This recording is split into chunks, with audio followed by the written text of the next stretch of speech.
Senator Ontiveros, do you have a question pursuant to in connection with these questions that this representation is asked? Because I don't want to lose them. If it is in Yes, Mr. connection, Chairman. I would like to ask Connection. to ask your help. If it is Yes. not in connection, we might lose the point. I don't want to lose the point. Yeah, of course, Mr. Chairman. I do not either. These are follow-up questions to the Please go ahead. posed by the chairman. Thank you, Mr. Chairman. Just a follow-up to Mr. Dargani. Mr. Dargani, whether or not nabasa nyo na yung email ni Mr. Mariano, still there was something even more significant that just happened. Hindi ba, Mr. Dargani, in the last hearing, you requested the chairman na payagan kayo ni Mr. Ong na makapag-usap to consult with each other? Isn't that correct, Mr. Dargani? Yes, Mr. Chairman. Yes, and then sir, sabi nyo, mag-uusap kayo ni Mr. Ong, magkukonsulta kayo tungkol dun sa mga kahon, dun sa mga dokumento na matagal nang hinihingi ng komiteng ito, both the Minority Leader Sen Frank, the chairman himself, all of us. Hindi ba that was the purpose, one of the purposes nung pag-uusap at pagkonsulta nyo ni Mr. Ong? Mr. Dargani, to procure those boxes and documents. Yes, Mr. Chairman. And then, pumayag po yung chairman namin. I was very glad at that point, Mr. Dargani, kasi akala ko this would finally be a break na in the inquiry, na finally makuha namin, mapag-aralan ni Mr. Abrea yung kompleto mga dokumento, we would really be able to move forward. So, ano pong nangyari, Mr. Dargani? Nakapag-usap nga ba kayo? Nakapag-konsulta ba kayo ni Mr. Ong? Yes, Mr. Chairman. Nakapag-usap po kami ni Mr. Ong. Napag-usapan nyo ba yung pagkuha ng mga kahon at yung mga dokumento? We both don't know where it's kept because, as mentioned, I left in August and he got detained in September, and we lost our employees as well. So we did not know where to start. So the next day, I informed the OSAA that I would rather just stay put kasi ayaw ko sila pasyalan. Well, unfortunately, ganun yung naging impression nila. Si General Samonte is our Senate Sergeant at Arms. And he placed himself and his office at the disposal of the committee of the chairman para nga samahan kayo ni Mr. Ong to procure those boxes and documents. Kasi kung hindi yun ang kung hindi yun ang pag-uusapan niyo ni Mr. Ong, so bakit niyo pa ni-request, Mr. Dargani? Bakit niyo pa ni-request kay chairman na makapag-usap kayo? What was the subject and what was the purpose? Mr. Dargani. To try and see if he has any recollection of where the boxes are. Kaya lang, Mr. Dargani, nung last hearing pa lang, parehong sinabi mo, sinabi rin ni Mr. Ong, if I remember correctly, parehong sagot nyo sa komite, hindi nyo alam. And I remember my colleague in the Minority Sen Kiko already warned na baka ganito yung outcome na kung hindi mo alam, Mr. Dargani, kung hindi alam, di umano rin ni Mr. Ong, yung whereabouts ng mga kahon at dokumento, so parang para pa na mag-uusap kayo, magkokonsultahan. And yet the chairman was very, very liberal about it. Pumayag siyang makapag-usap kayo. I don't know, did you really exert all efforts between the two of you ni Mr. Ong to identify kung na kanino yung mga kahon at papeles? Is it really possible, Mr. Dargani, na ang Pharmally na nakapag-contract ng napakalalaking mga kontrata that you don't even know where your documents and boxes are?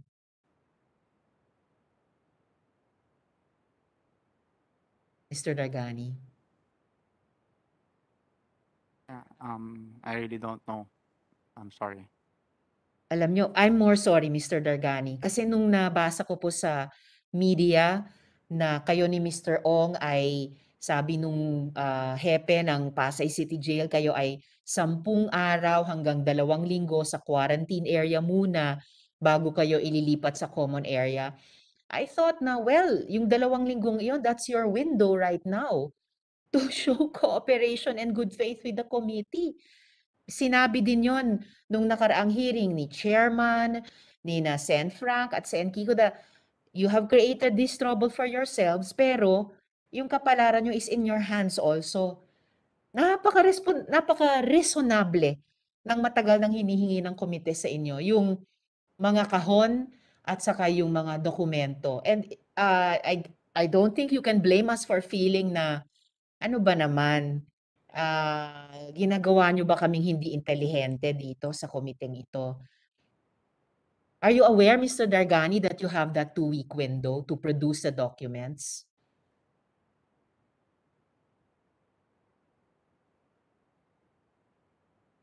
I still don't know where to find it. But are you aware of the 2-week window na after quarantine, depende sa desisyon ng chair,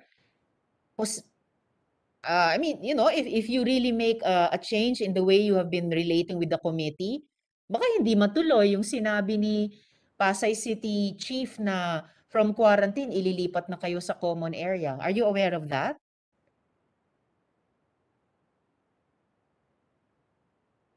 I was just made aware now po. Okay. That's, you know, nasa lahat ng media.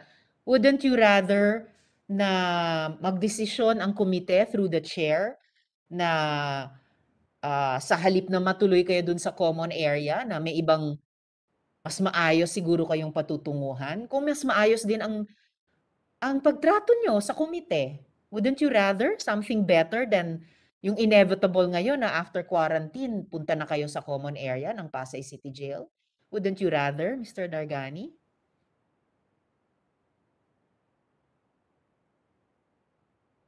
I would like to humbly remain silent and choose to refuse to answer. Thank you. You refuse to answer? Ibig bang sabihin you would rather go to the common area of Pasay City Jail than do something to change yung mga susunod na course of events?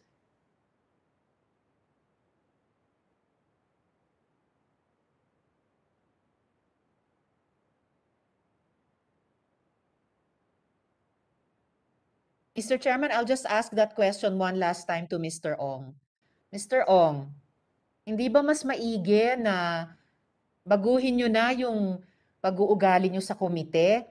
Ibigay nyo na sa amin yung mga dokumento sa mga kahon or sabihin nyo na kung sino talaga ang may hawak nun para mapasa kamay na ng komite, ng chairman, mapaaral na kay Mr. Abrea. Kesa naman after 2 weeks, siguradong ililipat na kayo mula sa quarantine papunta sa common area. Mr. Chairman, Madam Senator, ma'am, napadala na talaga kami sa kulungan eh, ma'am. We are not criminals.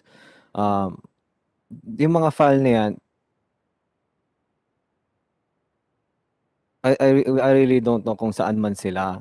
But since the chairman have a conclusion kanina, siguro file nila na po na kami kaso kasi nagsasuffer po talaga kami sa kulungan.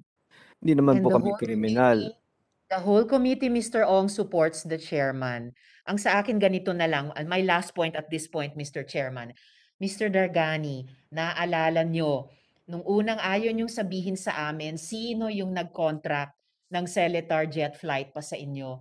Finally, kasi ayaw nyo talagang sabihin verbally, finally, sinulat nyo sa papel.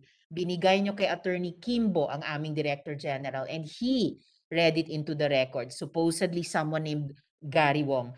I really am trying to tell you very strongly, kunin nyo na itong last 10 days to 2-week window na the chairman on behalf of the committee can decide na you are showing good faith to the committee para hindi matuloy yung inevitable ngayon na after quarantine, pupunta kayo sa common area ng Pasay City Jail because imposible naman na yung kumpanya nyo which transacted business to the tune of billions of pesos that you cannot even tell us sino ang may hawak ng dokumento, nasaan yung mga kahon. It just beggars disbelief talaga, no? So, Mr. Dargani, Mr. Ong, talagang I am convincing you, ibigay nyo na sa komite sa pamamagitan ni chairman yung tao na may hawak ng mga dokumentong iyon, yung mga kahon na iyon, para makuha na namin yon at mapag-aralan. Sobrang reasonable ito, hindi ko talaga maintindihan. I can only imagine bakit ang tagal-tagal ninyong nagre-refuse. And now, your own well-being depends on it. And just as my colleagues and the chairman said in the last hearing, nasa kamay po ninyo iyon. Find a way na i-communicate sa amin, sabihin nyo sa amin sinong may hawak, nasaan ang dokumento, so that the committee can take possession of those already.